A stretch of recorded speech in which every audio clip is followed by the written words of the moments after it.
오늘 요한복음 6장 22절부터 시작하는 요한복음 강의 26번째 시간 함께 하도록 하겠습니다.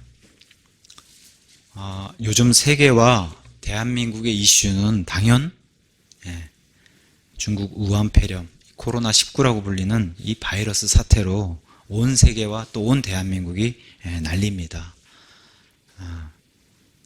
신천지에 의한 수포 전파지 대구를 어제는 뉴스로 보니까 대구 폐렴이라는 그런 용어를 사용해가지고 사람들이 부르기도 하는 이런 사태에 이르는 그런 상황까지 왔습니다. 날마다 아침에 눈을 뜨면은 정말 죽음의 뉴스가 우리를 덮치고 있습니다. 여기 오늘 모여 계신 분도 예배 시간에 마스크를 하고서 예배를 드리고 있는 이런 참담한 현실을 우리가 겪고 있는데, 여기 계신 저와 여러분도 이 우한 폐렴 사태에서는 예외가 아님을 오늘 이 시간에 한번 깊이 생각해 보려 합니다. 늘 사람은, 저도 오늘 운전하면서 내려오면서 그런 생각을 했어요. 이 우한 폐렴이 나는 피해 가겠지, 사람은 의뢰, 또 내가 하나님의 자녀니까 하나님께서 지켜주시겠지 하는 그런 생각이 그래도 좀 우선시 되는 게 사실입니다.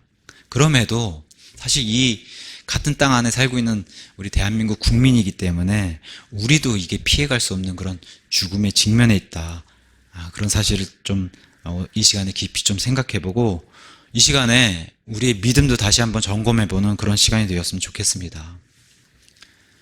우리가 육체의 그런 삶을 유지하기 위해서는 반드시 밥을 먹어야 됩니다. 굶으면 다 죽는다고 하는 단순한 진리는 아이서부터 어른까지 모르는 사람이 없을 겁니다. 오늘 본문은 참 유명한 예수님으로부터, 하늘로부터 온 그 참빵을 먹어야 영원한 생명을 누릴 수 있다라고 하는 이 단순한 진리를 알려주는, 좀 길지만 본문이 그거를 단순하게 알려주고 있습니다. 오늘 하늘로부터 내려오신 그 예수님이 참빵이라는 그 사실, 그래서 예수님이 내려오셔서 단순하게 나를 먹으라, 그 의미를 좀 깊이 생각하는 그런 시간이 되면 좋겠고, 오늘은 그냥 본문 그냥 한 구절 한 구절 같이 읽어가면서, 강의하면서 성경 말씀 자체로 우리의 믿음도 점검해보고, 또 하나님 말씀 통해서 위로받는 그런 시간이 되기를 간절히 원합니다. 오늘 제목을 참 생명의 빵을 먹는 자는 영원히 살리라, 이러한 제목으로 같이 말씀을 나눠보도록 하겠습니다. 지난 시간까지 잠깐 그 내용을 좀 살펴볼 것 같으면은, 우리 예수님께서 이제 공생의 기간이 이제 2년 반이 가까이 오는, 그래서 6월절이 가까이 오는 그 기간 앞에서 지금 사건이 이제 진행되는 그런 상황을 보여주고 있는데, 6월절이, 올해 제가 6월절, 이제 부활절이 이제 속해 있는 그 무교절을 가서 찾아보니까 4월 12일이 부활절로 이제 뜨더라고요. 그래서 지금의 우리가 이제 2월 달인데, 2월에서 3월이 되는 지금 우리가 동일한 이 시간에 예수님이 지금 갈릴리의 그런 지방에서 섬김 사역을 하고 있는 그런 모습으로 본문이 시작하게 됩니다. 예수님께서 참으로 많은 병약한 자를 고치시는 그런 기적들을 보여주셨어요. 했더니 많은 사람들이 그 기적을 보고서 예수님을 따르는 그런 일을 기록해주고 있고, 그 많은 무리가 예수님께로 왔을 때 예수님께서 오병이어의 기적을 보여주시면서 5,000명 이상, 또 2만 명, 3만 명 되는 그 인원들을 물고기 2마리와 보리빵 빵 5개로 이 많은 무리를 먹이시는 그런 오병이어의 기적을 보여주셨다고 성경이 기록해주고 있습니다. 이런 많은 무리들을 먹이니까 사람들이 예수님은 억지로 왕으로 삼으려 했다, 그래서 그것을 아시고서 예수님께서 홀로 따로 떨어져서 산으로 올라가시는 그런 일을 지난 시간에 기록해주고 있고, 제자들은 먼저 가버나움으로 배를 타고 가 있으라고 하는 명령을 주시고, 예수님께서 사람들을 피해서 산으로 올라가시는 그 내용으로 이제 내용이 마무리가 됐습니다. 배를 타고 가버나움으로 가는 제자들에겐 또 어떤 일이 일어났냐? 약 10km 정도의 거리를 이제 배를 타고 가야 되는 이 베테랑 어부들이 섞여 있는 이 12제자들이 적게는 6시간에서 많게는 9시간 가까이 이 갈릴리 바다 한가운데 갇혀가지고 풍파에 맞아서 사투를 벌이는 일이 지난 시간에, 전 시간에 이제 본문 내용이었습니다. 그러한 가운데 오도 가도 못하는 이런 사투를 벌이고 있는 그러한 가운데 예수님께서 바다 위를 걸어오셔가지고 먼저 제자를 예수님이 찾아오시는 겁니다. 그래서 걸어오셔서 예수님을 배로 맞아들이니까 그때서야 비로소 이 풍파가 멎어들고 예수님과 함께 가버나움 무태에 도착하는 것을 지난 시간에 살펴보았는데, 우리 인생의 풍파도 마찬가지라는 겁니다. 예수님을 온전히 받아들여서 우리 가정에서 예수님을 받아들이고, 우리 교회에 낱낱이 있는 그들의 모습으로 예수님을 받아들이고, 회사에서나 학교에서나 우리의 모든 것이 위선 없이 예수님을 온전히 완전하게 받아들여야 예수님께서 이런 인생의 풍파도 예수님께 먹게 해준다는 그런 내용으로 지난 시간에 말씀을 나눴습니다. 오늘 본문에 59절에 가서 보시면은 예수님께서 제자들과 가버나움, 불과 몇 시간 전에 도착한 그 가버나움에서 이제 가버나움에 있는 회당에 들어가셔가지고 제자들과 많은 사람들 앞에서 예수님이 이제 회당에서 가르치는 그런 일로 이제 오늘 본문이 시작하게 되는데, 바로 얼마 전까지 지금 밤새 풍파와 사투를 벌인 제자들과 예수님이 회당에 이제 도착한 겁니다. 그래서 가버나움은 특별히 예수님께서 사랑하시는 그런 도시로 성경이 알려주고 있습니다. 그 회당에서 지금 예수님이 말씀을 선포하고 가르치기 시작하는 겁니다. 많은 사람들이 예수님을 찾아서 예수님의 오병이어의 기적과 그 예수님이 베풀어 주신 그 음식을 먹은 사람들이 예수님을 찾아서 이리저리 예수님 찾아 헤매다가 가버나움까지 예수님이 도착했다는 그런 소문을 듣고 사람들이 예수님을 찾아온 게 바로 22절에서 25절의 말씀입니다. 그래서 회당에서 예수님 만나서 26절에 사람들이 25절에 이렇게 얘기합니다. 바다 건너편에서 그분을 만나 그분께 이르되 랍비여 언제 여기로 오셨나이까 하매, 26절에 예수님께서 그들에게 대답하여 이르시되 진실로 진실로 내가 너희에게 이르노니 너희가 나를 찾는 것은 너희가 기적들을 보았기 때문이 아니요 빵을 먹고 배불렀기 때문이로다. 많은 사람들이 예수님을 따랐다라고 성경이 기록해주고 있는데, 예수님을 따르는 많은 사람이 따르는 것은 좋은 일이에요. 분명히 좋은 일임에도 불구하고 예수님은 다짜고짜 책망부터 하시는데, 왜 이런 책망을 하시냐? 바로 15절에 예수님이 억지로 자기를 데려다가 왕으로 삼으시려는 것을 아시고, 또 이들이 와가지고 자기들이 먹을 것, 이런 육신적인 것을 해결하려고 하고, 또 로마의 속국에서 벗어나려고 하는 이러한 강제로 삼는 그런 왕을 삼으려고 하는 그걸 아시고 예수님이 이 사람들이 왔을 때 책망부터 하시는 걸로 오늘 본문이 시작하고 있습니다. 한마디로 우리 입장에서 보면 뭐겠어요? 예수님 때문에 이 땅에서 잘 먹고 잘 사는 그런 복을 누려보자. 사실 이런 의미의 사람들이 예수님을 찾아왔다는 것을 예수님이 들여다보시고 예수님이 책망부터 하시는 걸로 시작을 하게 됩니다. 기적을 본 것은 사실은 잘못된 게 아니에요. 기적을 봤으면은 예수님을 믿었어야 함이 당연한 건데, 지금 기적을 보고서도 기적을 믿은 게 아니라 믿음이 없음을 지금 사람들에게 책망하는 것으로 36절도 동일하게 이렇게 알려주고 있습니다. 그러나 내가 너희에게 이르기를 너희 역시 나를 보았으되 믿지 아니하는도다. 이렇게 이제 예수님이 말씀해 주셨습니다. 예수님이 사람들을 먹이셨다라고 하는 그 사실에 사람들이 관심을 가지고 있지, 이분이 어떻게 먹일 수 있는가, 이분이 도대체 누구신가라는 이러한 사실에는 관심이 없었다라고 성경이 우리에게 알려주고 있는 겁니다. 예수님이 바로 뭐라고 말씀하셔 주세요? 참 멋있고 이 뼈를 찌르는 이 27절의 말씀을 예수님이 하기 시작하십니다. 썩어 없어지는 양식을 위해 수고하지 말고 영존한 생명에 이르도록 항상 있는 그 양식을 위해 수고하라. 여기 수고하라고 하는 단어에 레이버라고 하는 단어를 썼습니다. 레이버. 창세기에 아담과 이브가 죄를 범해가지고 타락한 이후에는 반드시 하나님께서 너희가 더 이상 이제부터는 남자는 이마에 땀을 흘리는 그런 수고의 땅을 열매를 내야 되는 수고를 해야 되고, 여자들은 상고의 고통을 겪는 그런 수고를 해야 된다는 그런 단어가 이제 레이버라는 단어로 하나님께서 성경이 일러주셨는데, 이 레이버라는 단어의 용례를 가서 살펴볼 것 같으면 제일 먼저 야곱에게 이런 단어를 허락하셨어요. 그래서 야곱이 자기의 두 아내를 얻으려고 14년 동안 고생을 하고 다시 그 외삼촌인 라반을 섬기면서 20년 동안 일하면서 수고에 고생을 했던 그런 단어로 쓰였던 게 바로 이 레이버라는 단어를 썼어요. 그래서 외삼촌에게 자기 수고를 토로하면서 내 고난과 내 손의 수고를 하나님께서 하시고 하나님께서 내게 은혜를 베풀어 주셨다고 한 이런 단어. 그러니까 남자는 이런 가장의 무게가 무겁게 평생 동안 느껴져야 되는 게 바로 아담의 타락 이후에 남자에게 부여된 그러한 고통이고, 또 창세기 35장 16절에 가서는 여자의 수고는 뭐냐, 우리가 다 알다시피 야곱이 자기 형 에서를 만나기로 하고 가나안 땅으로 다시 돌아갔을 때, 베델을 떠나 이동했을 때 라헬이 자기 아들 베냐민을 낳는 그런 상고의 고통을 겪는데, 바로 그때 산통을 겪으면서 상고가 매우 심하더라 했을 때 그 상고가 바로 똑같은 이 레이버란 단어. 그래서 우리 자매님들은 좀 억울할지 모르겠어요.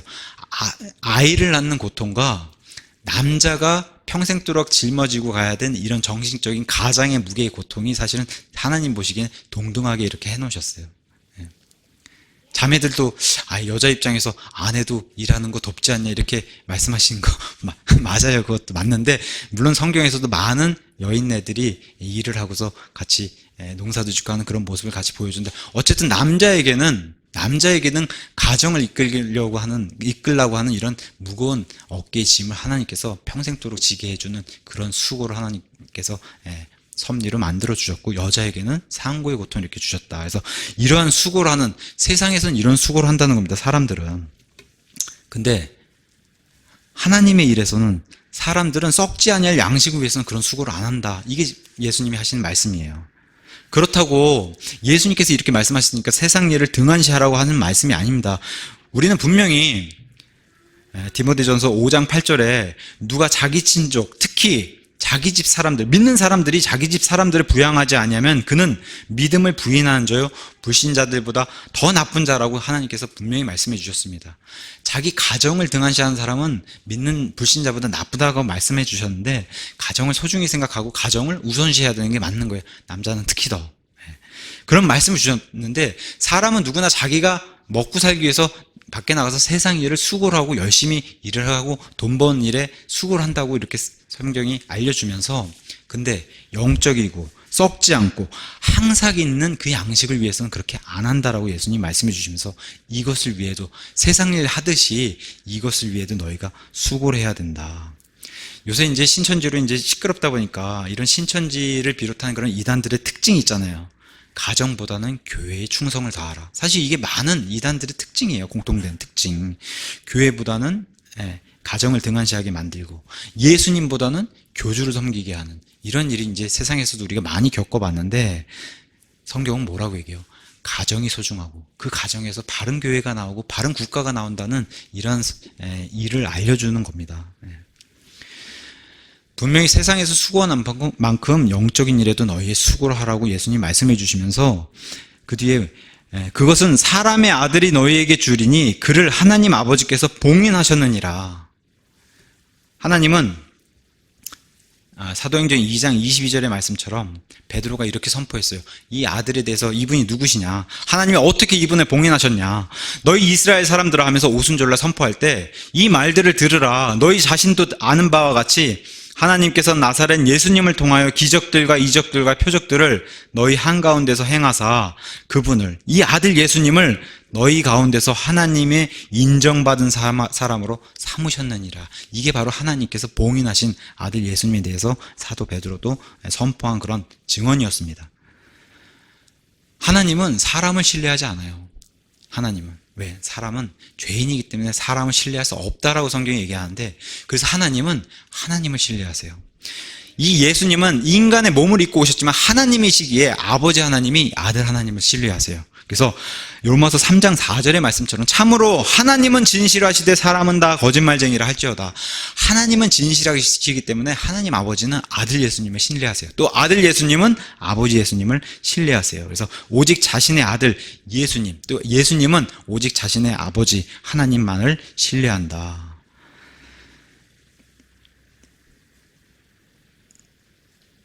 썩어 없어진 양식을 위해 수고하지 말고 썩어 없어지지 않는 항상 있는 그 양식을 위해 수고하라고 말씀하셨는데, 심지어 광야에서 하나님이 내려주신 그 천사들의 양식인 만나조차도 출애굽기 16장 24절에 가서 보시면 만나조차도 썩어서 그 다음날 그대로 쌓인 것을 놔두면은, 왜 많은 사람들이 욕심을 부려서 더 챙기려고 만나를 더 필요 이상으로 비축해 뒀을 때는 이 만나도 썩고 시간이 지나면 냄새도 나고 벌레도 생긴다. 만나조차도 이렇게 썩는다는 것입니다. 근데 진짜 썩지 않는 그 양식, 계속해서 예수님을 가리키는 그런 본문의 말씀으로 예수님을 섬기고 예수님을 따르는 그 양식을 위해 수고하라라고 이제 오늘 본문이 시작하면서 이렇게 얘기를 하고 있습니다. 그러면서 28절에서 29절, 그때 그들이 그분께 이르되 우리가 어떻게 하여 하나님의 일들을 하리까 하매 예수님께서 그들에게 대답하여 이르시되 하나님께서 보내신 자를 너희가 믿는 것 이것이 곧 하나님의 일이니라 하시니라.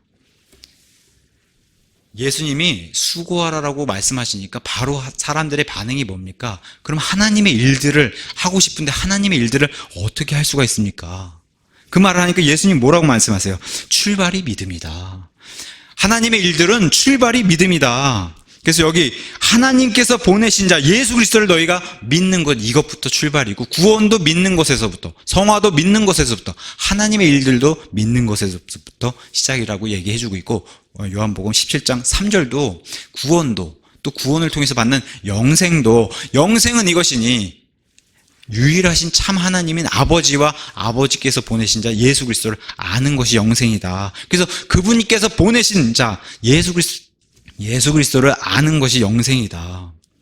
자, 구원도 영생도 사도행전에 가서 보시면은 16장에 빌립보 간수가 구원에 대해서 아주 단도직입적으로 물어보는 장면이 16장 30절에 나옵니다. 빌립보 간수가 내가 구원을 받으려면 무엇을 해야 하리까 이렇게 물어서 왔을 때 사도 바울이 뭐라고 대답합니까? 주 예수 그리스도를 믿으라. 다른 얘기 아무것도 없어요. 주 예수 그리스도를 믿으라. 그리하면 너와 내 집이 구원을 받으리라. 아주 단도직입적으로 아무것도 군더더기 붙지 않고 예수님을 믿어야 된다라고 얘기합니다. 구원을 받으려면 십자가에 같이 달려있던 강도 중에 하나가 예수님께 구원을, 하나님께서 나를 기억해주고 회개하는 장면이 나왔을 때 예수님께서 너가 나와 낙원에 있으리라. 강도가 못이 박혀가지고 십자가에서 아무것도 안 했을 때, 어떤 행위를 아무것도 안 했을 때 마음으로만 믿고 시인하면은 너의 믿음이 구원을 이루게 한다고 하는 이 단순한 교리를 우리에게 알려주고 있습니다. 구원은 거저 공짜로 받는 것이다. 값없이 주는 것이다. 하나님께서 이것을 계속해서 성경이 알려주고 있는데, 많은 사람들이, 특별히 불신자가 구원을 거저 공짜로 준다고 하니까 너무 싸구려로 여기고 이걸 받지 않으려고 하는 그런 상황이 벌어지는 겁니다. 우리 삶에서. 어떻게 생각하세요? 근데 성경은 뭐라고 얘기해요? 이게 싸구려가 아니라고 얘기합니다. 이게 우리 사람의 입장에서는 공짜기 때문에 너무 쉽게 받는 것처럼 비춰지지만, 하나님 입장에서는 엄청나게 값을 치르고 자신의 아들까지 죽음에 내몰아서 그 피를 흘려서 죽이기까지 하신 그런 엄청난 대가를 치르신 게 바로 구원이다. 우리 인간의 입장에서는 너무 편하게 너무 쉽게 받는 게 구원이요. 믿기만 하면 된다고 하니까, 너희가 어떤 행위도 없이 믿기만 하면 되니까 거저 공짜로 은혜를 주겠다 하고 하는 이 구원이, 하나님 편에서는 자신의 아들을, 사람의 몸을 입혀가지고 이 땅에 내려와서 십자가에 달려서 고난과 피를 흘리기까지, 죽음까지 이르게 하는 이런 엄청난 대가를 치른 게 바로 구원이다. 이것은 우리가 이걸 어떻게 값으로 칠 수 있겠어요? 하나님께서 내주신 이런 구원의 그런 값어치를. 사람들이 그래도 우리가 뭘 좀 해야 되지 않겠습니까? 뭘 좀, 천주교 보니까 뭐 하는 게 많던데 우리가 그래도 어떻게 아무것도 안 하고 이런 걸 받는다고 할 수가 있겠습니까? 뭘 해야 되지 않겠습니까? 하고 행위를 원할 때 하나님께서 그럼 너희가 이렇게 행위를 하면 내가 구원을 베풀어 주겠다, 이런 약속을 하신 게 있어요. 욥기서 40장 가서 보시면은, 제가 읽어드릴게요. 욥기서 40장 10절에 가서 보시면, 이렇게 행했을 때 이걸 너희가 할 수 있다라면 내가 구원을 베풀어 주겠다. 읽어드릴게요. 자, 이제 내 자신을 위엄과 뛰어남으로 꾸미고 영광과 아름다움으로 단장할지니라. 너의 격한 분노를 내버리고 교만한 모든 자를 눈여겨보며 그를 낮추되, 교만한 모든 자를 살펴보고 그를 낮게 만들며 그들을 다같이 흙 속에 감추고 은밀한 가운데 그들의 얼굴을 싸맬지니라. 그리하면 나도 내 오른손이 너를 구원할 수 있다고 내게 시인하리라고. 하나님이 이렇게 할 수 있으면 해봐라. 이렇게 할 수 있으면 내가 너 스스로가 너를 구원할 수 있다고 내가 시인하겠다. 이 얘기는 뭐예요? 세상의 모든 교만한 자를 네가 다 없앨 수 있다면 없애라. 없앨 수 있다면 너가 스스로 너를 구원할 수 있다고 내가 인정하고 시인하겠다. 이렇게 한 사람들이 실제로 있어요. 독일의 히틀러 같은 사람들, 자기가 의롭다 생각해서 세상의 모든 유대인들을 없애려고 했고, 그러한 움직임 보였던 사람들. 이 시간에도 많은 무슬림들이 자기네 교리를 위해서 자기네 교리의 거침이 되는 이런 자들을 다 없애면서 세상에 교만하다고 생각한 자기 입장에서 다 없애려고 시도하는데 어떻게 돼요? 불가능하다고 얘기하는 거예요. 불가능하다. 이건 절대 불가능한 일이다. 세상 역사도 그렇고 성경 말씀에 절대 불가능한 일이다. 우리의 행위나 율법을 통해서나 아니면 착한 일 통해서는 절대 불가능한 일이다. 성경은 뭐라고 얘기합니까? 예수님과 그분의 말씀을 믿고 구원받는 방법이 가장 쉽고 유일한 방법이라고 하나님께서 다시 강조해서 말씀하시는 겁니다. 사람들이 하나님께서 수고를 하라 그랬더니 하나님의 일들을 하고 싶습니다 하고 되물어봤을 때 하나님이 믿음에서 출발하고 믿음밖에 없는 거다. 예수님은 믿는 방법밖에는 구원받을 방법이 없다라고 얘기했을 때 30절에 그러므로 그들이 그분께 이르되 그러면 선생님께서 우리에게 무슨 표적을 보이사 우리가 보고 선생님을 믿게 하시겠나이까? 선생님은 무슨 일을 행하시나이까? 기록된 바 그가 그들에게 하늘로부터 빵을 주어 먹게 하였도다 한 것 같이 우리 조상들은 사막에서 망나를 먹었나이다. 사람들의 반응이, 이 사람들이 지금 불신자들이 아니라 뒤에 가서 보시면은 60절에 이 사람들은 예수님의 제자들이다. 12제자들 외에 많은 제자들이 지금 예수님께 와서 제자들이 지금 묻는 질문이 이런 질문이에요. 사람들이 자랑하기 시작합니다. 사람들이 입을 열고 하는 말이 예수님께 뭐라고 자랑하냐? 엄청나지 않습니까 지금? 모세란 인물 선생님들 아시지 않습니까? 모세가 보여준 표적들 엄청나지 않습니까? 그리고 그가 하늘로부터 내려준 만나 엄청나지 않습니까? 하고 예수님 앞에서 이러한 것들을 자랑을 늘어놓으면서 예수님보다 모세가 더 높은 그런 인물로, 모세 표적이 더 큰 그런 일로, 만나가 더 큰 일로 해서 예수님 앞에서 뭘 질문합니까? 예수님께서 앞에 계신 선생님은 모세보다 큰 위대한 인물입니까? 만나보다 더 큰 능력을 발휘할 수 있습니까? 지금 바로 어저께 보여줬던 오병이의 기적은 사실 만나에 비하면 작은 기적 아닙니까? 사실 이 제자들이 하는 말씀이, 드리는 말씀이 이런 것들입니다. 예수님의 표적은 지금 약하다는 겁니다. 얼마 전까지 병약한 자를 고치고 어저께 보여준 사실입니다. 오병이의 기적을 보여준 게 바로 어저께 보여준 기적인데 더 큰 표적을 보여달라고 얘기하는 게 바로 이 제자의 모습들입니다.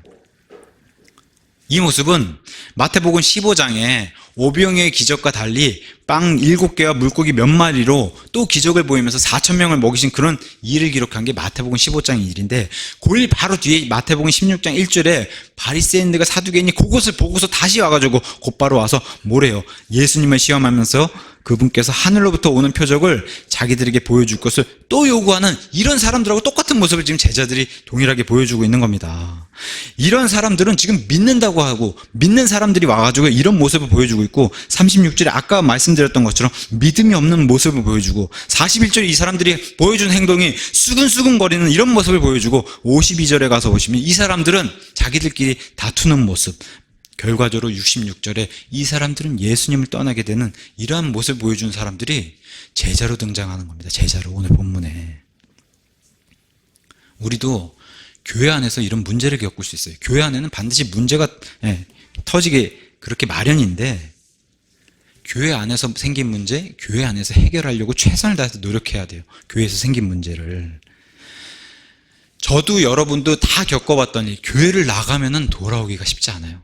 그죠? 교회를 나가서 문제가 터져가 이 문제로 인해서 교회 밖으로 나가게 되면은 다시 돌아오기가 쉽지가 않아요. 교회 역사와 우리의 삶이 그걸 다 증명해 주고 있습니다. 그래서 교회 안에서 생긴 문제 최선을 다해서 최대한의 교회 안에서 해결하려고 노력을 해야 됩니다. 우리 역시 이 제자들의 모습처럼 이런 모습을 보이진 않는지, 지난주에 우리가 첫 예배를 드리고서 참 좋은 예배당에 지금 하나님의 은혜를 마음껏 누리고 있어요. 참 좋은 그런 환경에서. 이런 것들은 잠시 우리가 취할 수 있는데, 이런 것을 조금 시기가 지나고 조금의 시련이 온다든가 문제가 오면은 우리 역시도 아멘이 사라지면서 간증을 잃지는 않을지, 그것을 오늘 본문이 경고를 해주고 있는 겁니다. 학교에서 공부가 잘 될 때, 직장에서 일이 잘 될 때, 사업이 번창할 때, 병이 낫고, 그런 일을 통해서 하나님을 찬양하고 하나님께 영광을 돌립니다 하다가도 잘 풀리지 않고 다시 병에 걸리거나 하면은 사람인지라 간증을 잃어버리게 된다는 그런 일을 오늘 본문을 통해서 알려주고 있는 겁니다. 오늘 좀 전에 말씀드린 예수님과 지금 제자들의 대화 사이에서 표적하면 등장하는 인물이 모세예요. 표적하면 등장하는 인물이 모세. 그 모세랑 지금 예수님을 견주어서 지금 제자들이 얘기하고 있고, 또 뭐라고 얘기합니까? 31절에 기록된 바 그가, 모세가 그들에게, 이스라엘 백성에게 하늘로부터 빵을 주어 먹게 하였도다 한 것 같이 우리 조상들은 광야라고 얘기해도 되는 것을 지금 사막으로 강조하고 있어요. 예수님 앞에서. 하나님 앞에서 보여준 사람의 이 강조와 과시, 사막에서 만나를 먹었나이까.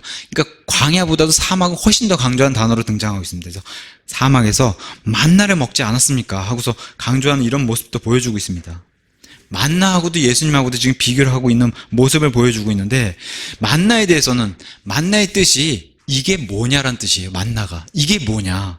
출애굽기 16장 15절에 가서 보시면은 만나가 하늘에서 내렸을 때 이렇게 이스라엘 백성들이 얘기했어요. 이스라엘 자손이 그것을 보고, 하늘에서 내리는 만나를 보고 그것이 무엇인지 알지 못해 서로 이르되 그것은 만나라. 이게 뭐냐라고 얘기하는 겁니다. 이스라엘 백성이.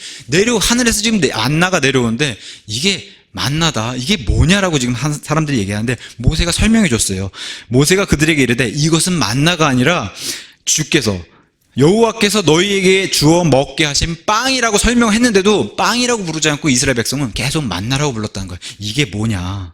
그래서 32절과 33절에 그때 예수님께서 그들에게 이르시되 진실로 진실로 내가 너희에게 이르노니 모세가 너희에게 하늘로부터 그 빵을 주지 아니하였느니라. 오직 내 아버지께서 너희에게 하늘로부터 참빵을 주시나니 하나님의 빵은 하늘로부터 내려와 세상에 생명을 주는 자 예수 그리스도다. 이렇게 말씀해 주셨다는 겁니다. 여기 지금 구약 광야에서 지금 하나님께서 내려주신 이 만나, 이게 바로 구약의 강력한 예수님의 예표예요. 이 만나 자체가. 그러면서 참빵인 예수님이, 신약에 오신 예수님을 참빵이라고 얘기하고, 그 참빵이 오시기 전에 구약의 예표로 하늘에서 내려주신 만나가 그게 바로 예수 그리스도의 예표다. 자, 만나, 구약의 만나를 한번 예로 들어서 지금 성경이 얘기하는 것처럼 예로 들어 보면은, 거부하는 것은, 이스라엘 백성도 불신자들도 거부하는 것은 마찬가지였다. 그래서 만나를 대하는 그런 예수님의 예표, 만나 자체가 예수님이라고 대입시켜 보면은, 만나를 대하는 자세에서 보면은 예수님을 어떻게 대하나, 그게 계속 되풀이돼서 반복해하고 있다는 사실을 보여주고 있는 겁니다. 민수기 21장 4절에서 5절에서 보시면 이렇게 나와요. 마지막 가나안 땅 들어가기 전에 호르산에서 이동하여 에돔 땅을 좀 통과해서 갔으면 좋겠는데, 에돔 땅의 왕이 허락치 않아서 옆으로 돌아가게 돼요. 그래서 백성들이 심히 낙심해가지고, 백성이 하나님과 모세를 대적하며 말아야 돼. 어째 당신들이 우리를 이집트에서 데리고 올라와 광야에서 죽게 하느냐. 거기에는 빵도 없고 물도 없도다. 우리 혼이, 만나를 향해서 이런 표현을 씁니다. 이 푸석푸석한 빵을 싫어하노라 하면서 예수님을 향해서 이 푸석푸석한 예수님을 싫어하노라, 이렇게 이제 광야의 백성들이 대적하기 시작합니다. 또 민수기 11장 4절에서 5절에서는 뭐라고 얘기하냐면, 그들 가운데 섞여 사는 무리가 탐욕에 빠짐에 이스라엘 자손도 다시 울며 이르되 누가 우리에게 고기를 주어 먹게 할까. 우리가 이집트에서는 마음대로 먹던 물고기와 오이와 수박과 부추와 양파, 마늘, 이런 것도 우리가 기억하고 있다. 거짓말하고 있어요. 하나님 앞에서. 뭐래요? 마음대로 먹었다는 거짓말하고 있어요. 근데 마음대로 먹지 않았어요. 대가를 충분히, 아니면 과하게 치를 정도로 대가를 치르고 먹은 거예요. 이 음식들을. 어떤 대가를 치렀어요? 사내 하에는 다 익는 그런 대가를 치렀어요. 또 고된 노동을 하는 그런 대가를 치렀어요. 엄청난 노동의 값을 치렀고, 심지어 400년 동안 노예의 속박에 하는 이런 대가를 치르고 먹은 거예요. 이 음식들을 자유롭게 값없이 먹은 게 아니라. 이런 거짓말을 지금 하나님 앞에서 늘어놓고 있어요. 만나를 향해서 대적하면서. 그래서 민수기 11장 6절에서는 뭐라고 얘기하냐. 이제는 우리 혼이 메마르고 이 만나 외에는 우리 눈앞에 아무것도 없도다 하면서 우리의 선택권이 없습니다. 만나 외에는 우리 선택권이 없지 않습니까? 하고 이 선택권 없음을 싫어합니다. 하나님은 유일한 방법인 예수 그리스도라고 하는 유일한 방법을 내놓고 있는데, 그 유일한 선택권은 싫다고 합니다. 우리에게도 선택권을 주고 이 선택권 없음을 싫어하는 의미심장한 말을 이스라엘 광야의 백성들이 얘기하면서 예수 그리스도, 유일한 구원자인 예수 그리스도를 밀어내는 이런 믿음이 없음을 보여주는데, 그게 역사가 반복되는 것을 오늘 본문에서도 동일하게 보여주고 있는 겁니다. 근데 우리 하나님께서 이 이스라엘의 이런 대적하는 마음을 참으시고 시편 78편에 이렇게 그럼에도 하면서 이렇게 우리에게 설명해 주고 있어요. 자, 78편 17절부터 제가 읽어드리겠습니다. 여전히 그들은 광야에서 지극히 높으신 이름을 노엽게 함으로 그분께 더욱 죄를 지었도다. 또 그들이 자기 욕심대로 먹을 것을 구하여 자기 마음속에서 하나님을 시험하였으니 참으로 그들이 하나님을 대적하여 말하여 이르기를 하나님께서 광야에서 이 밥상 같은 상을 준비할 수 있으리요. 반석에서 물을 낼 수 있으리요. 자신의 백성을 위해서 고기를 마련할 수 있으리요. 이렇게 마음속으로 하나님을 대적했을 때에 주께서 분노하시고, 왜 분노하셨습니까? 이는 그들이 하나님을 믿지 아니하며 그분의 구원을 신뢰하지 아니하였기 때문에 하나님이 분노하셨어요.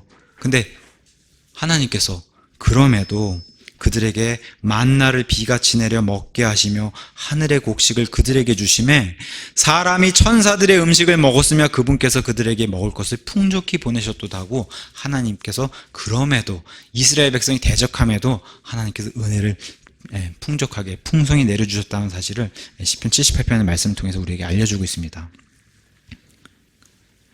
여전히 사람들은 육신적인 시선에 갇혀있는 것을 34절에 그때 그들이 그분께 이르되 주여 이 빵을 항상 우리에게 주소서. 얼마 전에 사마리아 여인을 만났을 때 사마리아 여인도 동일하게 이러한 일을 요한복음 4장 15절에 기록해주고 있습니다. 여자가 그분께 이르되 선생님이여 이 물을 내게 주사 내가 목마르지 않게 하시고 또 여기로 물길로 오지도 않게 하옵소서 하는 이러한 자세를 사마리아 여인이 보여줬는데, 동일하게 지금 예수님 앞에 제자들도 단순히 이 육신적인 시선에서 이 빵을 달라고 하는 이런 모습을 보여줬을 때 예수님이 35절에 예수님께서 그들에게 이르시되 내가 곧 생명의 빵이니 내게 온 자는 결코 줄이지 아니할 것이요 나를 믿는 자는 결코 목마르지 아니하리라는 말씀을 선포하시면서 36절에 그러나 내가 너희에게 이르기를 너희도 나를 보았을 때 믿지 아니한도다. 지금 영적인 일에는 관심이 없고 단순히 육신적인 시선에 갇혀서 이 빵만 달라고 하는 이러한 시선이 바로 사마리아 여인에 보여주는 그런 시선과 동일한 모습을 보여주고 있다라고 예수님이 말씀해 주십니다. 예수님을 광야 이스라엘 백성처럼 만나라고 부른다고 한다면 이것이 무엇이냐? 하나님의 빵이라고 얘기하지 않고 이것이 무엇이냐라고 하는 만나라고 대할 때 지금 동일하게 여기 예수님 앞에 있는 제자들 역시도 예수님이면 어떻고 뭐면 어때라고 하는 이런 자세를 보였을 때는 아무런 유익이 없다라고 하는 사실을 본문이 알려주고 있는 겁니다. 예수님이 오신 목적은 예수님을 믿게 하려고 예수님이 이 땅에 오셨다라고 예수님은 그걸 원하신다고 말씀해 주시면서 사도 요한 역시 요한복음 20장 31절에 내가 요한복음을 기록한 이유는 예수님께서 하나님의 아들 그리스도이심을 너희가 믿게 하려 하며 또 믿고 그분의 이름을 통해 생명을 얻게 하려고 사도 요한이 기록한 복음서가 요한복음인데 예수님의 목적은 믿게 하려는 겁니다.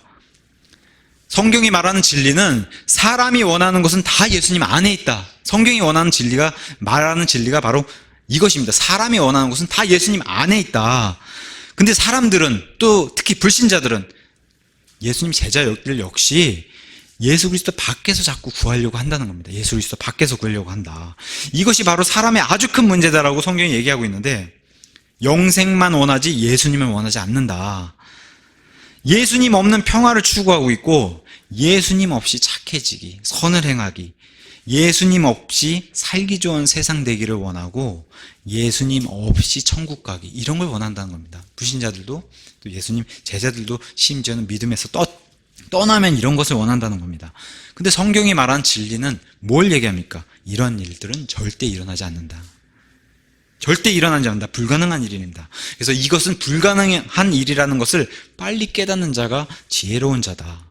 그래서 솔로몬이 세상에서 가장 지혜로운 자였는데 솔로몬은 자기 아버지 다윗과 솔로몬 때 이 세상에서 가장 부와 권력과 최고의 그런 강력한 나라로 우뚝 서가지고 온 세상을 통치했던 그런 시기, 지금으로부터 3000년 전에 그런 시기를 누렸던 사람이 바로 솔로몬입니다. 얼마나 많은 것을 누렸으면 자기 아내를 1000명을 두고서 아내가 700명, 첩이 300명인 아내를 1000명까지 두는 내가 하고 싶은 것은 이 땅에 하고자 하는 것은 다 해보았다라고 이제 얘기하면서 그런데 뭐라고 얘기합니까? 모든 것을 다 해봐도 하나님, 특히 우리가 봤을 땐 예수 그리스도 밖에서 찾는 것은 사람을 공허하게 만들고 아무것도 사람의 것을 채워주지 못하게 하는 것을 이 솔로몬이 겪으면서 그것을 전도서와 잠언서에 기록해주면서 모든 세상의 것을 자기가 원하는 대로 다 해봤지만 헛되고 헛돼서 영을 슬프게 하는 일을 자기가 경험을 하고서 돌이켜서 하나님께 다시 회개하는 모습을 우리에게 성경 기록으로 남겨주었습니다.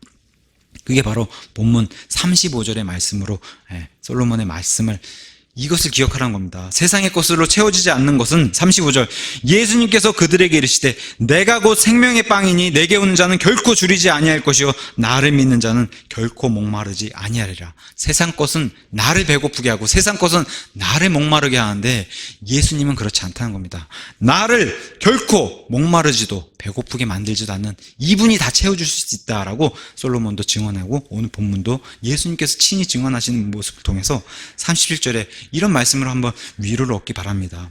아버지께서 내게 주신 자는 모든 자는 내게로 올 것이요 내게 오는 자는 내가 결코 내쫓지 아니하리라. 예수님께 가는 자는 예수님이 결코 내쫓지도 않는다고 구원의 영원한 안전보장을 얘기해 주시면서 요한복음 10장 28절에서도 내가 그들에게 영원한 생명을 주노니 그들이 결코 멸망하지도 않을 것이요 또 아무도 내 손에서 예수님 손에서 그들을 빼앗지 못하리라. 그들을 내게 주신 내 아버지는 모든 것보다 크심에 아무도 내 아버지 손에서 능히 그들을 빼앗지 못한다고 하는 이 구원의 안전보장의 말씀으로 오늘 위로를 삼으면 좋을 것 같습니다. 그러면서 38절에서 40절 요약하면은 40절이 다 집약되어 있어요. 그래서 38절 나를 보내신 아버지의 뜻은 내가 그분의 뜻을 행하는 것이다. 39절 나를 보내신 아버지의 뜻은 내가 그분이 주신 모든 것을 하나도 잃지 아니하는 것이다 하면서 40절에 나를 보내신 분의 뜻은 이것이니 곧 아들을 보고 그를 믿는 모든 자가 영존하는 생명을 얻는 것이니라. 마지막 날에 내가 그를 부활시킬 것이다 라고 하는 이 말씀으로 예수님이 또 약속해 주셨습니다. 아들을 믿는 모든 자입니다. 모든 자. 그래서 예수님께 오는 모든 자. 그래서 요한복음 3장 16절의 말씀처럼 하나님께서 세상을 이처럼 사랑하사 자신의 독생자 아들을 주셨으니 이는 누구든지 그를 믿는 자는 멸망하지 않고 영존한 생명을 얻게 하려 하십니다. 그래서 예수님께 오는 모든 자는 누구든지 다 예수님께서 부활시키겠다. 영존한 생명을 얻게 해주겠다라고 예수님이 약속해 주셨습니다. 그래서 부활은 40절에 일으키리라 부활을 시작해가지고 41절 39절에 다시 일으키는 것을 부활로 약속해 주시고 40절에도 부활시켜 주신다고 한 약속, 또 44절에서도 내게 오는 그를 마지막 날에 내가 일으키리라 하고 마지막으로 54절에서도 누구든지 내 살을 먹고 내 피를 마신 자에게는 영원한 생명이 있나니 마지막 날에 내가 그를 반드시 일으킨다는 부활의 약속을 4번에 걸쳐서 반복해서 해주셨습니다. 이러하니 41절과 42절에 수군거리는 일이 시작한 거예요. 예수님이 이 말씀을 회당에 듣고서 수군거리면서 실족한 일이 시작을 했는데, 실족한 일은 여기서만 일어났던 게 아니라 지금 공생의 기간이 2년 반 가까이 됐는데 예수님이 공생의 기간을 시작하시면서 회당에서 선포하셨을 때 메시아가 이제 이 땅에서 공생을 시작한다는 그 메시아의 선포를 했을 때 사람들이 실족한 일이 발생했는데 2년 반이 지났는데도 여전히 사람들이 그것을 믿지 못하고 여전히 실족한 이런 일을 성경에 오늘 본문에도 알려주고 있습니다. 바로 어제까지도 오병이어의 기적을 보여주는 그 표적을 보여줬음에도 사람들이 믿지 않는 거예요. 같은 실족을 계속 반복하고 있다. 그래서 43절과 44절에 그러므로 예수님께서 그들에게 대답하여 이르시되 너희끼리 수군거리지 마라. 수군거리는 거 좋지 않은 것이다 라고 얘기하면서 44절에 나를 보내신 아버지께서 이끌지 아니하시면 아무도 내게 올 수 없으며 내게 오는 자는 내가 반드시 부활시키겠다고 말을 반복해서 하시면서 사람은 늘 멀리서 찾는다는 거예요.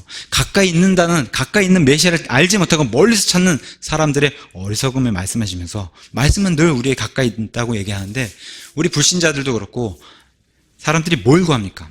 우주 밖으로 나가서 자꾸 먼 데서 이 영생이나 구원을 찾으려고 하고 과학에 의존해서 자꾸 밖으로 나가려고 하는 그런 모습을 우리 뉴스를 통해서 알 수가 있는데, 그래서 신명기 30장 11절과 14절에서는 참 오묘한 이런 말씀을 주셨어요. 모세가 하나님 말씀을 대언하면서 마지막 유언의 말씀으로 내가 이날 내게 명령하는 이 명령은 내게 숨겨지지도 아니하고 멀리 있지도 아니하니라. 그것은 하늘에 있지 아니하고 그러므로 내가 이르기를 누가 우리를 위해 하늘에 올라가 그것을 우리에게로 가지고 와서 우리가 그것을 듣고 행하게 하려.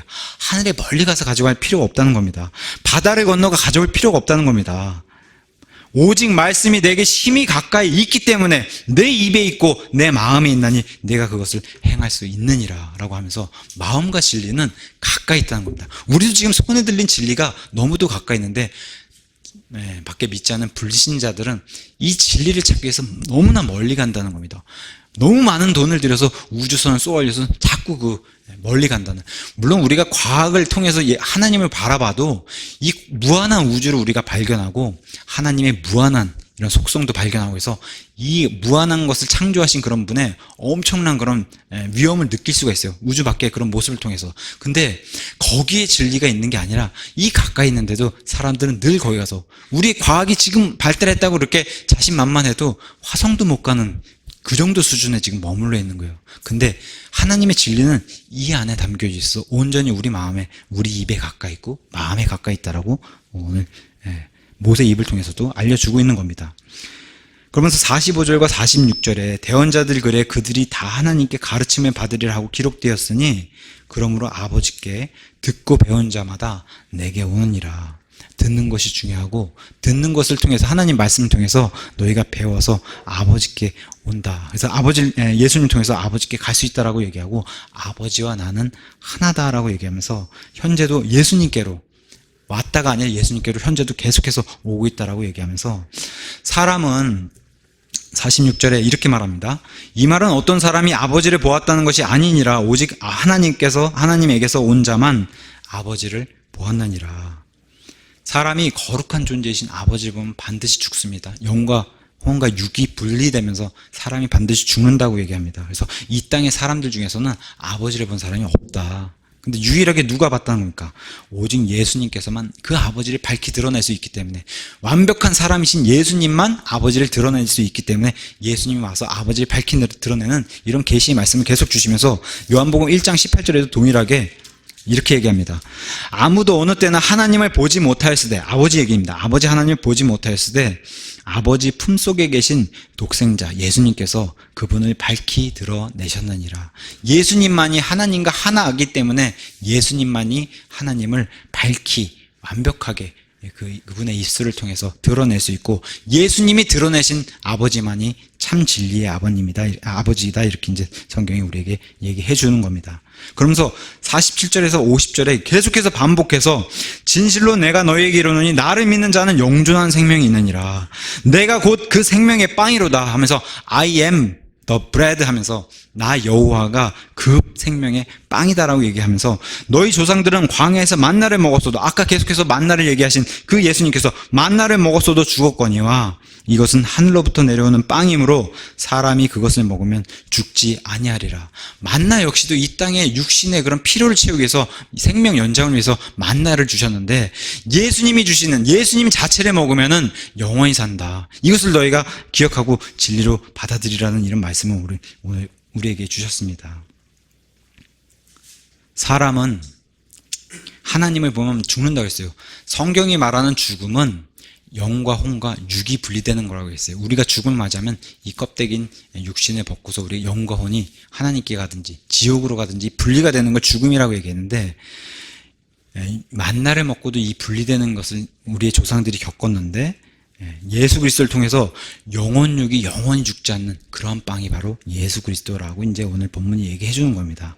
그러면서 51절에서 56절에 살과 피에 대해서 얘기하면서 살과 피를 먹지 않고서는 너희 속에 생명이 없고, 살과 피를 마시지 않고 먹고 마시지 않는 자에게는 영원한 생명이 없고, 살은 참으로 양식이요 피는 참으로 음료니 살을 먹고 내 피를 마신 자는 그 안에 나도 거하고 나도 그 안에 거하리라. 이렇게 살과 피에서 얘기해 주면서 이것은 로마 카톨릭에서 말하는 정말 예수님의 살과 피를 뜯어먹는 그러한 일이 아니라, 정말 그 사제가 주문을 걸어서 빵에다가 주문을 걸어가지고 이 빵이 예수님의 몸이 됐고 포도주가 예수님의 피가 됐다고 하는 그런 주문을 통해서 진짜 예수님의 살과 피가 아니라, 지금 63절에 정답을 주고 있어요. 살리는 것은 영이며 육은 아무것도 유익하게 하지 못하느니라. 내가 너희에게 이르는 말들은 영이요 생명이니라. 하나님께서 예수님 입에서 나오는 그 말씀을 통해서 나를 먹고 나를 마시라고 하는 이런 진리의 말씀을 주시면서, 하나님께서 영은 다른 말로 하면 우리가 이해하기 쉽게 숨이라고 표현할 수 있어요. 하나님의 숨을 불어넣는, 그래서 하나님께서 흑으로 아담을 만드시고 콧구멍에 숨을 불어넣으니 살아있는 혼이 됐다고 하는 그 생명을 불어넣는 하나님 입에서 나오는 그 하나님은 영이시다라고 하는 이 진리. 그래서 모든 성경 기록은 하나님의 영감으로 주신 것으로 교리와 책망과 바로잡음과 의로 교육하기 유익하다고 하는 이 성경 말씀이 바로 하나님의 입을 통해서 숨을 불어넣어 주신 그런 성경이다라고 우리가 알 수가 있는데, 이러한 살과 피는 예수님께서 입에서 쏟아내신 그런 모든 말씀이라고 이제 성경이 말씀해 주시면서, 마태복음 4장 4절의 말씀처럼 사람이 빵으로만 살 것이 아니요 만나로만 살 것이 아니요 하나님의 입에서 나온 모든 말씀으로 살 것이다라고, 이 영적인 부분이 훨씬 더 중요하다라고 예수님이 오늘 본문을 통해서 알려주고 있는 것으로, 총 결론을 내리면 58절에 이것은 하늘로부터 내려온 그 빵이니라, 예수님 자체인 그 빵이니라, 너희 조상들이 만나를 먹고도 죽은 것과 달리 예수님은 생명의 빵이라는 겁니다. 그래서 이 빵을 먹는 자는 영원히 살리라. 저와 여러분, 예수님이신 그 생명의 빵을 먹으면은 영원히 산다고 하는 사실, 이거 믿으십니까? 네. 결론을 드리겠습니다. 우리가 밥을 먹어야 살 수 있고 굶으면 죽는다고 하는 거, 아마 제 딸인 소리도 다 할 겁니다. 이건 너무나 단순한 진리이기 때문에. 요한복음은 특징이 있습니다. 육신적인 일을 통해서 영적인 일을 설명하시려고 하는 그 예수님의 특징이 있습니다. 요한복음서의 특징. 우리가 밥을 굶으면 반드시 사람은 죽게 돼 있습니다. 또한 요즘같이 역병을 통해서도 죽음의 공포가 우리를 닥쳐오는 그런 시기를 우리가 맞이하고 있는데, 본문의 말씀이 얘기해 주시는 것이 뭐냐면은, 세상 것으로는 채워줄 수 없는 우리의 영원한 허기와 목마름을 이 시간에 우리가 그게 채워져 있는지를 점검해 보면 좋을 것 같습니다. 이게 매우 중요한 것이기 때문에, 세상 것으로는 채워질 수 없는, 만약에 지금 오늘 당장 만약에 나에게 죽음이 임한다 하더라도 우리에게 예수님이 주시는 그 생명의 빵을 내가 먹은 적이 있었는지, 예수님께서 주시는 세상이 채워주지 못하는 그런 완벽한 빵이신 예수님께서 생명을 불어넣으신 그 빵을 먹은 적이 있는지, 그리고 지금도 충분히 그 빵을 먹으면서 예수님과 교제하고 있는지, 이것을 점검하면 매우 좋을 것 같습니다. 그래서 구원도 29절의 말씀처럼 예수님께서 그들에게 대답하여 이르시되 하나님께서 보내신 자를 너희가 믿는 것, 구원의 출발도 믿는 것, 성화도 믿는 것, 하나님께서 보내신 예수 그리스도를 믿는 것이 여기가 다 출발선이라고 오늘 29절에 얘기하고 있습니다. 믿음으로, 그래서 항상 있는 썩어 없어질 양식을 위해 수고하지 말고 영존한 생명이 이르도록 항상 있는 그 양식인 예수 그리스도를 위해서 너희가 수고를 해라 하면서, 영원한 예수 그리스도는 영원한 안전보장이고 영원히 안전하다는 겁니다. 35절에 예수님께서 그들에게 이르시되 내가 곧 I am the bread of life, 내가 곧 생명의 빵이니 내게 온 자는 결코 줄이지도 배고프지도 아니할 것이요 나를 믿는 자는 결코, 예수님의 그 배에서 나오는 영원한 생수를 맞게 되면은 결코 목마르지 아니하라는 이런 말씀도 오늘 주시면서, 밥을 굶으면 우리가 건강도 잃고 살도 빠지고 그런 일을 우리가 겪는데, 구원받고 나서도 역시 예수님의 이 빵, 예수님과 함께 긴밀한 교제가 하지 않고 예수님의 말씀과 이런 교제가 없다면은 우리가 하나님께 다시 원위치에서 돌아가야 되는데, 오늘 제자들의 모습도 그렇고 이스라엘 백성들도 광야에 보여준 모습도 그렇고 불신자처럼 세상의 것으로 채우려고 한다는 거예요. 예수님 밖에서 찾으려고 한다는 거예요. 예수님 없이. 그래서 솔로몬이 말했던 것처럼 공허하다는 거예요. 이런 걸로 채우려고 한다면 아내를, 심지어는 에티오피아에서 여왕까지도 아내로 삼고 이집트에 있는 여인까지도 아내를 삼았던 게 솔로몬인데, 그렇게 많은 여인을 더 봐도 채워지지 않는 그 하나님밖에 못 채운다는 거예요. 사람의 이 안에 있는 것은. 결국 솔로몬도 그런 일을 뼈저리게 느끼고 나중에 하나님께 회개해서 돌아왔고, 결국 그런 것들이 나왔던 게 뭐예요? 솔로몬이 이방신들을 섬기는, 우상을 섬기는 그런 사람이 돼버리고, 예수님의 제자들도 어떻게 해요? 예수님을 떠난, 믿음에서 떠난 제자들이 되는 그런 모습을 6장 66절에 보여주게 됩니다. 오늘 이 시간에 정말 하늘로부터 내려오신 참빵이신 생명의 그 예수님을 내가 내 인생에 한 번 먹어서 채운 적이 있는지, 이거 매우 중요한 점검 포인트입니다. 참 생명에 빠진 예수님이 원하시는 것은 나를 먹고 나를 마시고, 이게 한 번으로 끝나는 게 아니라 그건 최초의 구원이고, 구원 받은 이후에도 계속해서 나와 교제하는, 우리가 식사를 하면 먹고 마시고 하는 게 교제입니다. 예수님도 늘 바리새인과 심지어는 세리와 창녀들까지도 만나서 뭘 합니까? 먹고 마시는 교제를 합니다. 예수님께서 마지막 6월절 십자가에 돌아가시기 전에 제자들이 만나서 만찬을 벌여주실 때 먹고 마시는 이런 일을 통해서 만찬을 예수님께서 제정해 주시고 열어주시는데, 그게 바로 예수님의 살과 피를 상징하는 그런 모든 일로서 나와 교제하는 것이다. 내 살과 내 피를 진짜 먹으라는 게 아니라 나와 교제하는 것이다. 나를 온전히 받아들이고 너희가 나를 영접해라라고 하는 예수님의 이런 말씀처럼, 혹시 우리가 이런 예수님 교제, 예수님과 먹고 마시는 교제가 끊어져 있지는 않은지, 혹시 예수님의 이런 말씀이 끊어져 있지는 않은지 점검하면서, 너무나 불안스럽고 공포스러운 그런 시대에 살고 있습니다. 본문의 제자들처럼 또 이스라엘 백성들처럼 믿음을 저버리지 말고, 말세는 분명히 예수님이 말씀해 주셨어요. 믿는 자들도 돌아서는 게 말세다. 내가 재림할 때 이 땅에, 이스라엘 땅에 발을 디뎠을 때도 예수님이 믿음을 보겠느냐 하셨고, 공중에 재림하셨을 때도 믿는 하나님의 자녀들조차도 믿음이 없다라고 얘기해 주셨어요. 예수님이 이 땅에 재림할 때 믿음을 보겠느냐, 그 정도로 믿음을 찾기 힘든 시대가 바로 이런 시대라는 겁니다.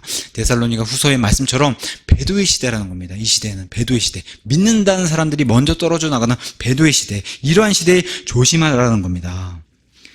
빵으로만 사는 이런 육신적인 삶이 아니라 진짜 생명은 하나님의 입에서 나온 기록된 성경 말씀인 예수님이 곧 살아있는 빵이다. 생명의 빵이다. 예수님의 말씀인 이 빵을 가까이 두고 먹는 자는 영원히 살 것이다 라고 하는 이 말씀을 위로 삼는 그런 한 주가 되시길 예수님의 이름으로 축원합니다.